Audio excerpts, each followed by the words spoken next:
La Convención Constitucional cambió el modelo político que conocíamos hasta hoy. Mantuvo el presidencialismo, eso sí, ahora se llama presidencialismo atenuado, y también creó un nuevo Congreso, un Congreso de diputadas y diputados conformado por 155 miembros, y también reemplazó el Senado por una Cámara de las Regiones que ya sabemos va a tener representantes regionales y cada región va a tener la misma cantidad y al menos 3. Eso sí, hay dudas de cómo se va a implementar esto. Por ejemplo, ¿cuándo va a comenzar la Cámara de las Regiones? ¿Va a tener una transición paralela con los senadores recientemente electos? ¿Qué pasa también con el actual presidente? ¿Va a tener la posibilidad de una reelección? Son temas que se están definiendo también en la Comisión de Normas Transitorias, y no solamente eso, el Congreso actual va a tener la posibilidad de reformar la nueva Constitución si es que se llega a aprobar. Dudas que veremos acá en Convención Constitucional, y con esto también les doy la bienvenida. Bien, vamos a hablar sobre estos temas y otros más también con el convencional Ricardo Montero. ¿Cómo estás? Buenas tardes. Muy buenas tardes, muchas gracias por la invitación. Bueno, comencemos hablando sobre la comisión que integras, que es la Comisión de Armonización. Sabemos que están en una especie de audiencias públicas, recibiendo expertos, académicos, pero también cuál es la proyección para las próximas semanas, porque esta comisión, si bien es la más larga, tampoco tiene tanto tiempo para definir temas que son bien relevantes. Exactamente, estamos trabajando de manera bastante intensa, vamos a completar la segunda semana. La semana pasada estuvimos viendo modificaciones de forma del texto que fueron aprobadas por la comisión, la cual tiene la atribución para hacerlo, y además aprobamos todos los capítulos de la nueva Constitución. Esta semana tenemos dos trabajos en paralelo. Primero, ordenar cada uno de los artículos que fueron aprobados en cada uno de los títulos que ya aprobamos. Y además estamos recibiendo audiencias públicas de expertos para discutir cuáles son los alcances de las atribuciones de la Comisión de Armonización y cuáles son las principales cosas que tenemos que mejorar del texto.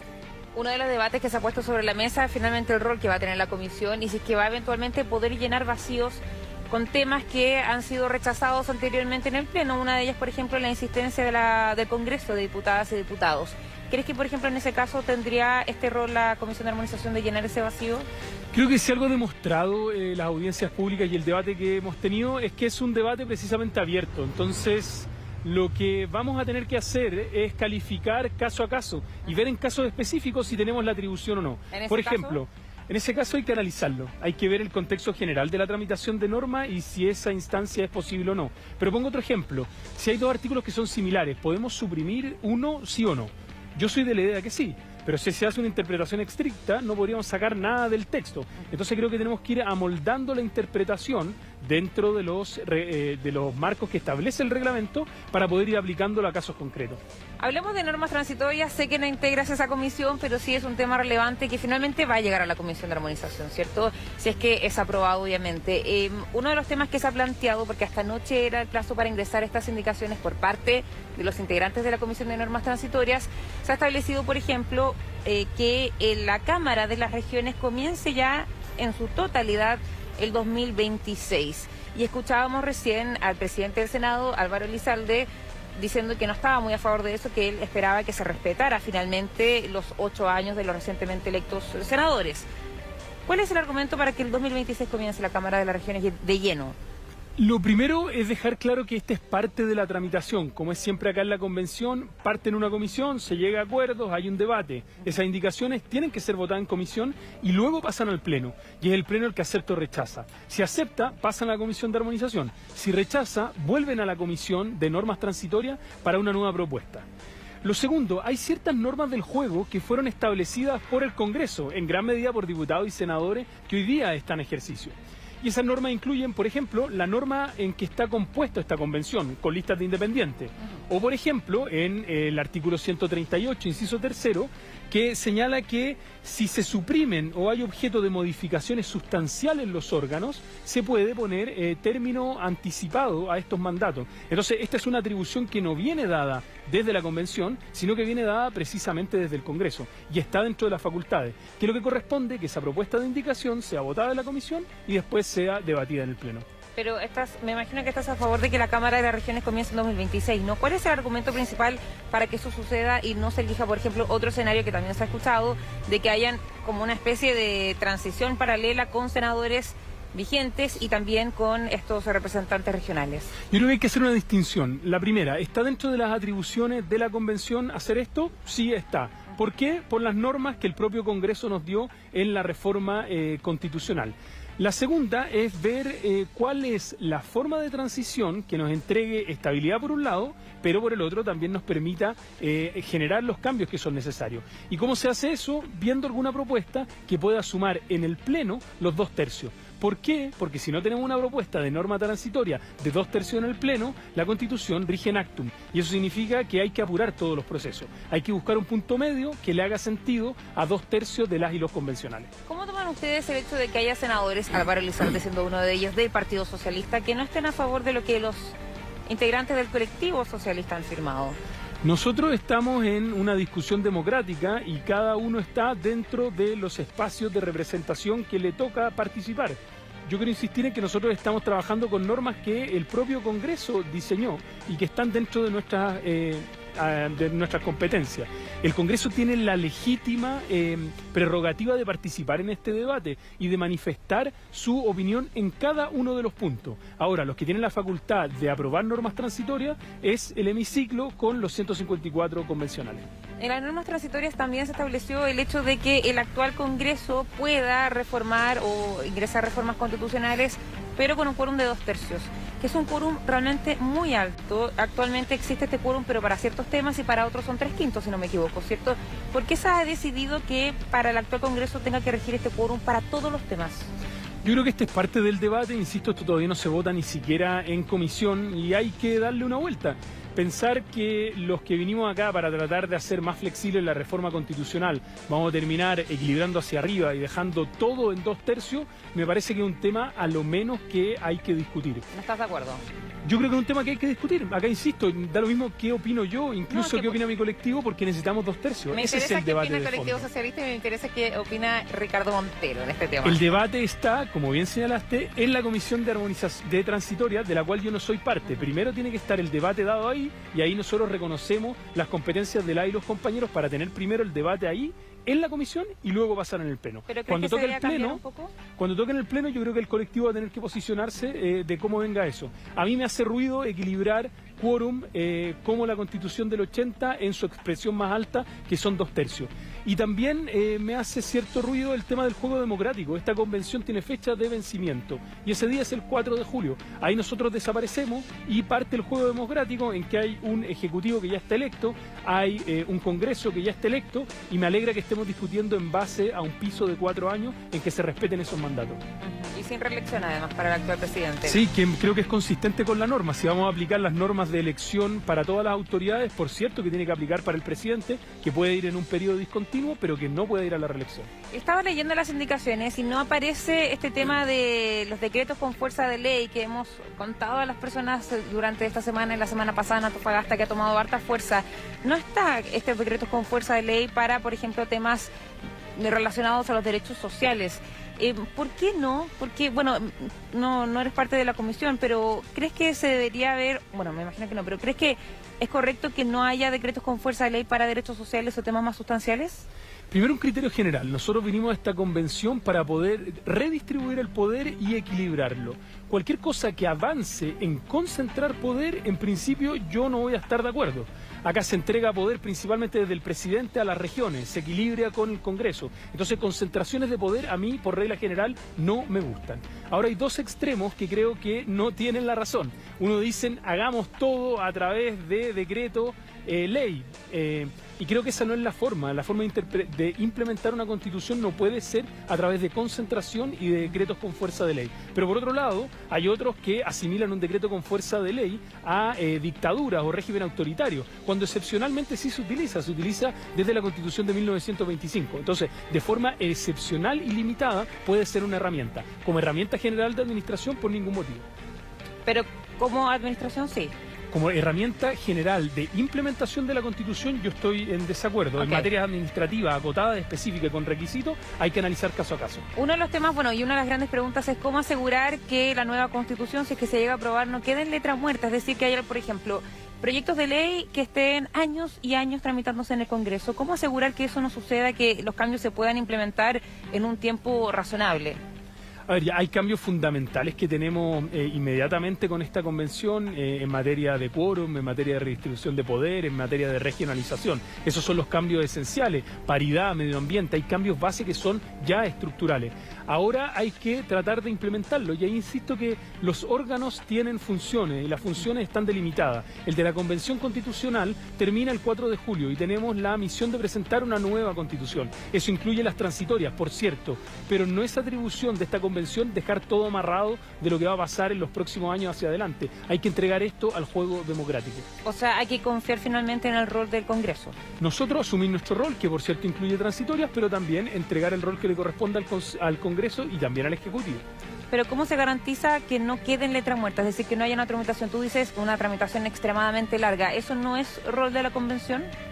Limitar la tramitación podría ser en temas excepcionales y con herramientas que permitan el juego democrático, pero pretender determinar la tramitación legislativa desde la Convención de los próximos 4 años o más no me parece. También hay otro de los temas que se ha planteado, que es la comisión de implementación, que también es recogido del informe de la SECPRES, ¿no? ¿Cuál es la importancia de que haya una comisión de implementación que también pueda velar por la gradualidad de los cambios y también que se hagan de forma correcta? Creo que hay que hacer una distinción ahí. Por cierto que el Ejecutivo tiene todas las atribuciones de nombrar una comisión de implementación. Y creo que es una muy buena idea. Ahora, si ese es el perfil de la comisión desde el Ejecutivo, no requiere una norma transitoria. El presidente tiene todas las atribuciones para conformar esa comisión. Si pensamos por otro lado, una comisión más amplia, que tenga representantes de los distintos poderes, que sea transversal, creo que en esa lógica sí podría existir una comisión de implementación a nivel de rango constitucional, en este caso de una norma transitoria. ¿Integrado por quiénes?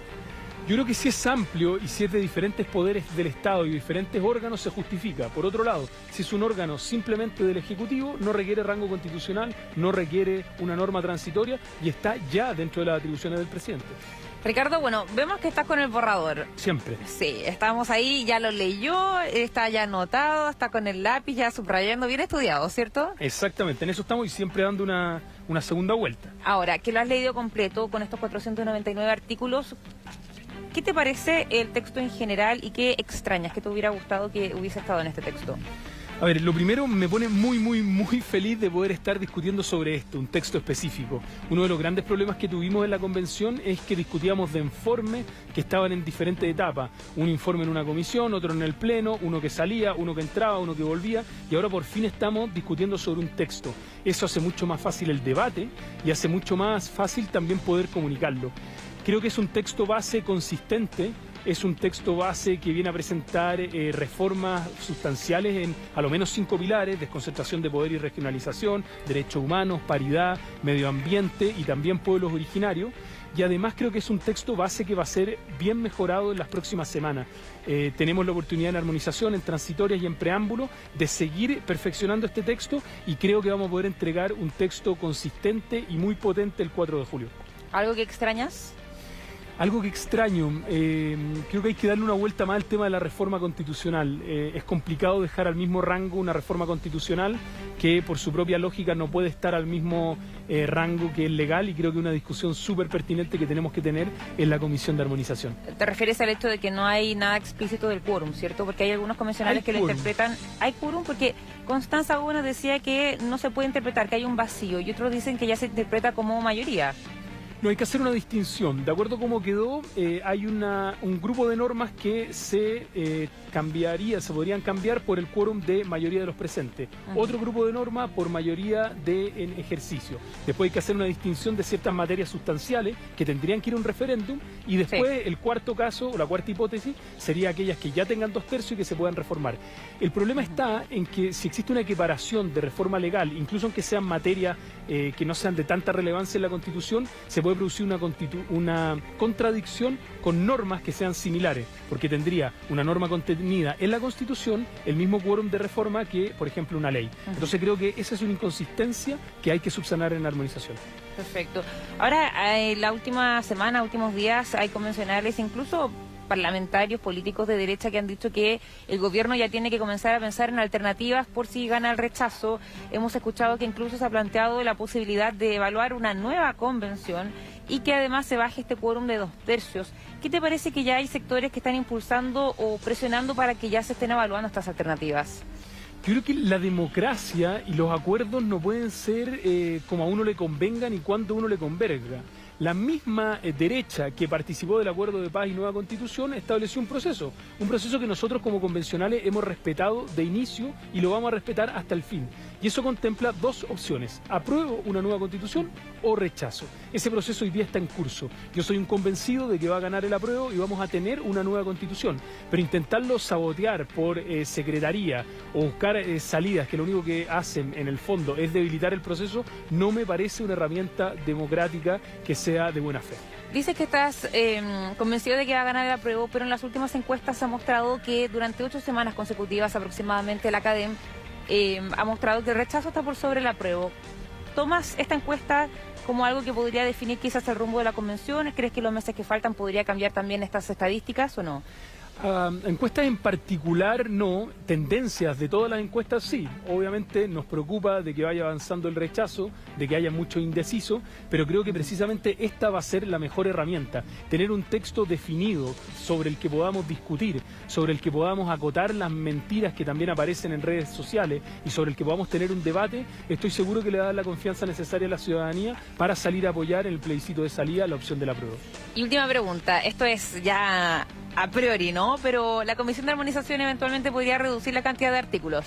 499 ¿a qué cifra más o menos podríamos pensar que podría quedar esta nueva Constitución?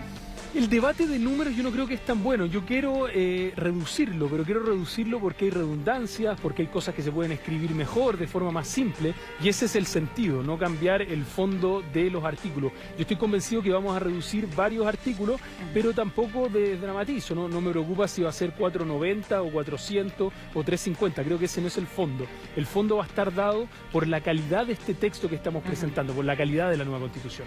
Perfecto, Ricardo Montero, como siempre, muchísimas gracias por estar aquí. Muchísimas gracias por la invitación.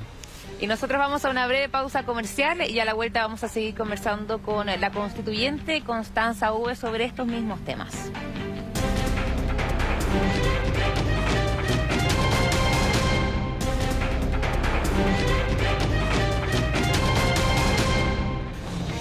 Ya estamos de vuelta de la pausa comercial, vamos a seguir profundizando sobre este tema con un integrante de la Comisión de Normas Transitorias, Constanza Uve. ¿Cómo estás? Buenas tardes. Muy bien, muy buenas tardes, Natacha, y muy buenas tardes a todos quienes nos están viendo esta hora por Mega.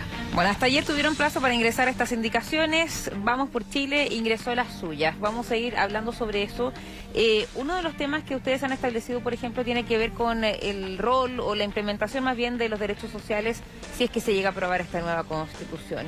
Y hay una parte que llama la atención porque habla de que la ley o estas cotizaciones obligatorias de salud que se van a destinar a este eventual Sistema Nacional de Salud y a su financiamiento van a entrar en vigencia al menos 20 años después de la publicación de esta Constitución.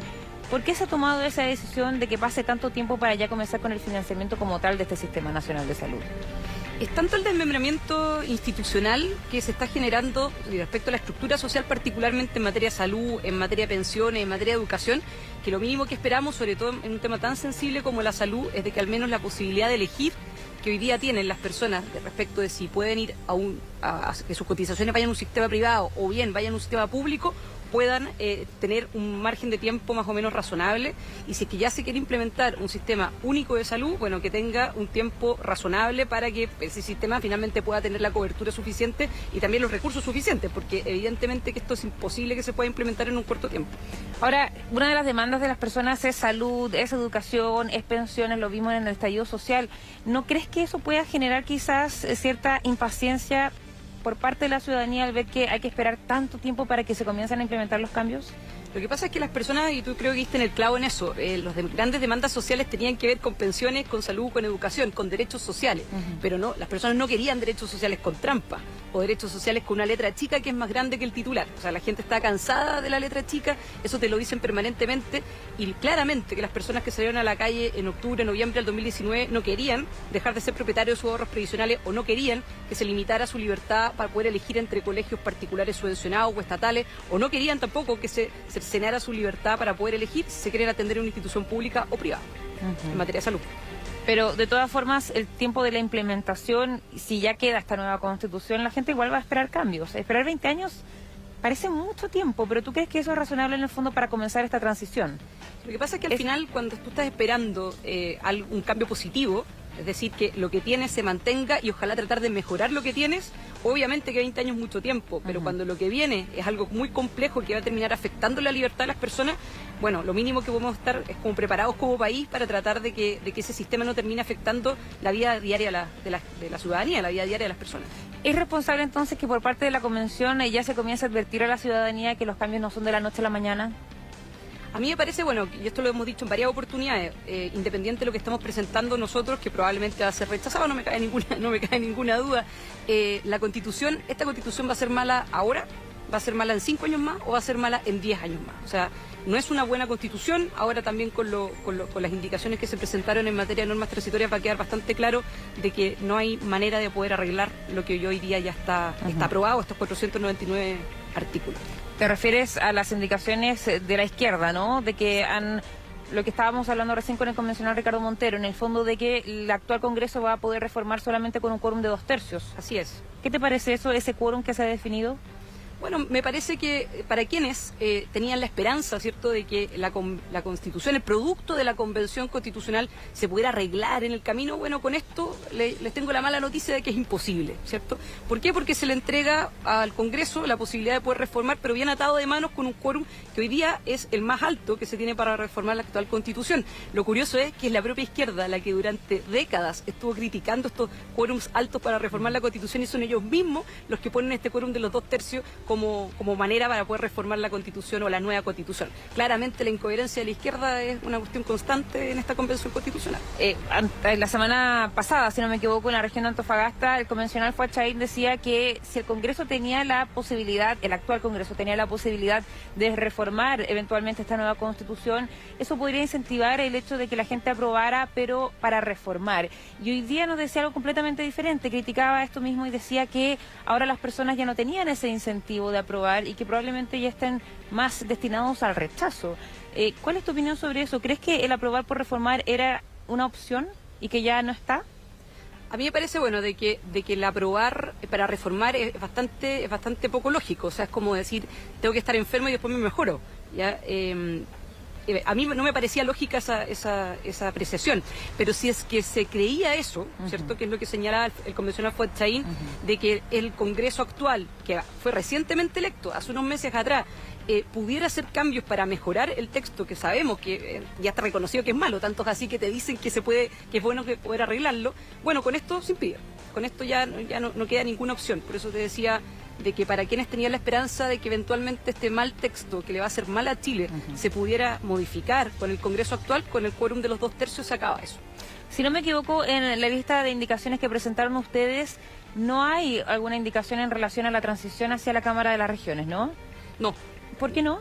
No, porque, a ver, consideramos de que lo que sí, nosotros siempre hemos sido súper claros y también presentamos una iniciativa en esa línea, que está como norma transitoria, es de que el actual Congreso termine, por lo menos la Cámara de Diputados, termine su periodo el 2026, va a terminar la mitad del Senado, o sea, la mitad me refiero que ya igual iba a terminar, y la mitad iba a llegar hasta la mitad del periodo, la otra mitad del Senado, me he enredado, pero los recientemente electos terminarían, claro, antes en 4 años, y los que fueron elegidos hace 4 años atrás, bueno, terminan su periodo el 2026. Entonces, desde ese punto de vista, para nosotros era importante que quienes fueron elegidos hace poco tiempo, hace unos meses atrás, pudieran mantener su periodo y se respetara ese periodo hasta el 2026 y que luego de eso se pudiera implementar este cambio.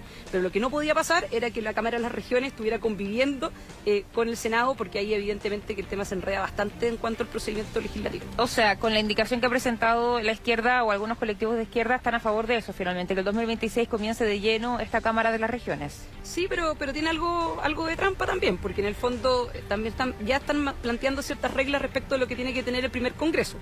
¿Ya? Que dure 3 años, por ejemplo. El caso de la Cámara de las Regiones, respecto al Congreso de Diputadas y Diputados, por fin se sinceró la izquierda en cuanto a reconocer de que ellos quieren básicamente proyectar la Convención Constitucional al Congreso de Diputadas y Diputados, porque exige los cupos reservados que ya tiene la Convención, que se va a aplicar al Congreso, y lo mismo con respecto a la paridad, alterando sin duda algo que es muy importante, que es la igualdad del voto, que es una de las conquistas de las democracias modernas, es que todos los votos valgan lo mismo, que todos los votos pesen lo mismo, y eso es algo que se ve sumamente alterado con los cupos reservados. Uno de los temas que, bueno, cuando fue el ministro Giorgio Jackson a Antofagasta, recuerdo que le preguntaste sobre la comisión de implementación, ¿no? También fuiste crítica con el informe de la SECPRES, diciendo que era más político que técnico en el fondo. Pero ahora también se ha ingresado una indicación para impulsar precisamente esta comisión de implementación. ¿Sigues pensando lo mismo? ¿No te gusta la idea de que haya una comisión de implementación o no tanto? A mí me parece que la comisión, primero la crítica que yo le hacía al ministro era que no venda la pomada, ¿ya? O sea, que si va a presentar un informe, que diga que ese informe es político y que no es técnico, porque parte del informe decía que habían argumentos jurídicos, técnicos, el ministro no fue capaz de responder eso y después reconoció que habían tenido como medio día para poder preparar el informe, entonces eso me dio la razón en cuanto a que el informe era político, más que técnico, ¿cierto? Lo que le conviene al gobierno, y eso está perfecto, pero que lo sincere. ¿Crees que la comisión de implementación favorece al gobierno? Sin duda, yo creo que la comisión de implementación pareciera más una comisión de implementación del programa de gobierno de Gabriel Boric que una comisión de implementación de la propuesta de nueva constitución. Y de hecho la comisión de implementación no tiene mucho objeto porque precisamente la manera en que se implementa una constitución es a través de las leyes, a través del Congreso. O sea, es el Congreso el que finalmente tiene que ir haciendo las adecuaciones, sobre todo con cambios tan radicales como lo que está planteando este producto que sale de la Convención Constitucional. Entonces, para mí, la Comisión de Implementación más bien no cumple con el objetivo buscado y es más bien una comisión de implementación ad hoc para los intereses que tiene el gobierno de turno. Aunque esté integrado en algún escenario por gente externa, por académicos, por gente más técnica. El punto es quién los nombra. Si los nombra al final el gobierno no tiene mucho sentido. ¿Y si no los nombra el gobierno? ¿Te parecería una buena idea? Es que lo que pasa es que siempre vas a llegar al punto circular de que alguien va a tener que nombrarlo. Entonces, por lo menos, claro, lo que nosotros planteábamos era que si ya se va a hacer algo como esto, que yo no lo comparto, ¿ya? Desde un punto de vista constitucional no lo comparto, como convencional constituyente no lo comparto, creo que el Congreso es quien está legitimado por la ciudadanía para poder hacer esto. El propio presidente del Senado lo decía hace unas horas atrás, de que este Congreso fue legítimamente electo. Claro. Entonces hacerle el quite al Congreso me parece que es un error. Pero si ya se iba a hacer esta comisión de implementación, bueno, se debería haber dejado claro y establecido la manera en que se iban a hacer estos nombramientos, que podía ser incluyendo los 3 poderes del Estado, por ejemplo. Pero como está redactado, lo deja bastante amplio y pareciera que queda bastante discrecional al gobierno. Pero yo soy súper clara en esto, no me parece que sea una comisión ad hoc, me parece que es mucho más democrático y mucho más legítimo que lo haga el Congreso recientemente electo. Constanza, hay algo que no me queda claro, porque, y corrígeme tú, pero entiendo que estás a favor de que los recientemente electos, los senadores, sí tengan o se respete finalmente el periodo de 8 años, ¿cierto? Pero no estás de acuerdo con que se conviva de forma paralela con una Cámara de las Regiones y senadores. Entonces, ¿por qué estás a favor de que estén 8 años, pero no que finalmente cumplan esos 8 años y haya esta transición paralela? No, quizás no expliqué bien. Yo creo que la totalidad de la Cámara de Diputados se debería renovar en principio en 2026, ¿cierto? Entonces, y ahí no se respeta. No se respetaría el periodo de los 8 años de los senadores. De los diputados. Perfecto. De los diputados. Los diputados terminan su periodo el 2026, por lo tanto, ahí se generaría, ¿cierto?, el corte para que entre a regir este nuevo Congreso, que, como dije anteriormente, es más bien una convención constitucional 2.0. Y el Senado, claro, los senadores, la mitad termina su periodo el 2026, y ahí la otra mitad le habrían quedado 4 años pendientes. Bueno, evidentemente que eso es un respeto hasta por ahí nomás de lo que sería el periodo de los senadores, pero desde nuestro punto de vista es un plazo razonable para poder hacer la transición hacia una nueva institucionalidad. Pero al final del día hay que tomar una decisión, y creíamos que la decisión de que la Cámara de las Regiones conviva con el Senado era una muy mala idea, porque al final vamos a tener distintas instituciones que van a estar tratando de cumplir más o menos los mismos roles y nos parecía contraproducente eso. Para terminar con el tema de las normas transitorias, también se conversó harto sobre el decreto con fuerza de ley.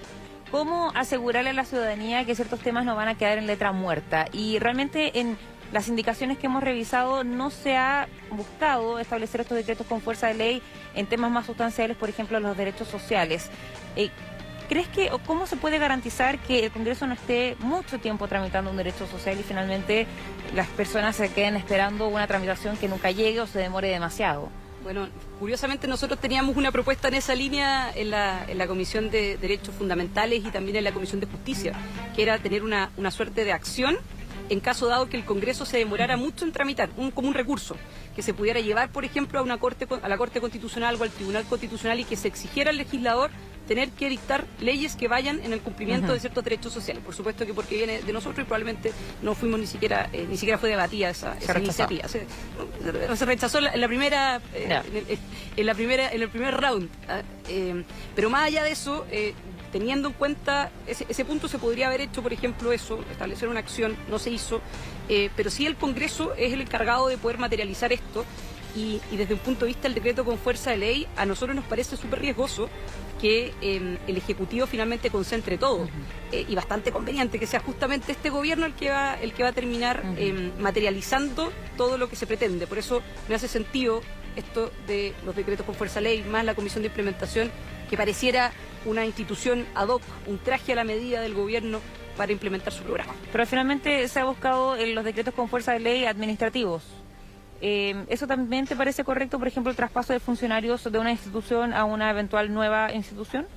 Eso es bien razonable en cuanto al tema de la transitoriedad, de poder pasar de un organismo que después cambia de nombre, por ejemplo, no sé, la Dirección General de Aguas a la Agencia Nacional de Aguas, por ejemplo, ¿cierto? El Tribunal Constitucional, al menos en la parte de sus funcionarios, que pase a la Corte Constitucional. Entonces, obviamente que ese tránsito parece razonable poder hacerlo desde un punto de vista... ahí podría aplicarse un poco más el decreto con fuerza de ley, pero en el caso, por ejemplo, los derechos sociales, o en el caso de los derechos fundamentales, bueno, hoy día de hecho está prohibido decretos con fuerza de ley que tengan que ver con ese tipo de materia. Y eso es por una razón bastante simple, de que ahí tiene que haber un equilibrio y un contrapeso entre lo que es el gobierno y lo que es el Congreso. Ya, entonces nos quedamos así finalmente, confiar en que el Congreso va a tramitar los proyectos de ley en un tiempo razonable. Lo que pasa es que hay algunos plazos que se establecen ahí en algunas indicaciones para los distintos derechos. Hay iniciativas por parte de la izquierda que apuntan a 5 años, otros que apuntan a 4 en materia de salud. Bueno, de todas maneras, igualmente si el legislativo no avanza en ese tiempo, igual no va a existir una sanción propiamente tal. Y ahí, bueno, tendrá que ser la ciudadanía la que finalmente, a través del voto, sea la que comillas, castigue o bien premie, ¿cierto?, lo que es la tramitación legislativa. Ahora, el punto es, no tiene que ver tanto con la tramitación que sea rápida, sino que sea bien y bien hecha. Porque al final, si por andar apurado, terminas destruyendo, desmembrando la estructura social, bueno, evidentemente que eso va a terminar siendo contraproducente. Esta semana desde la UDI han mencionado o han dicho finalmente que el gobierno también tiene que comenzar a evaluar otras alternativas si es que gana el rechazo. Y se planteaba, por ejemplo, un nuevo proceso constituyente. ¿Crees que eso es realmente viable, de que haya otra convención?